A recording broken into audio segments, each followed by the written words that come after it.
The cow might have been reaching out for leaves when the accident happened.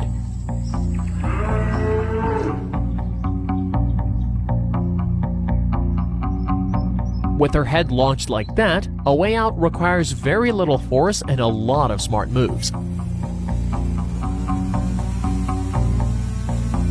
The first step is to carefully cut the tree while someone monitors the cow. Besides struggling in such a position, the cow is also in distress because of all the noises.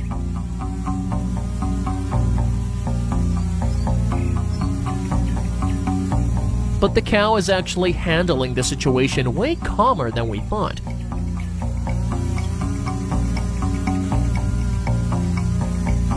Carefully reaching for the bottom of the tree with a saw,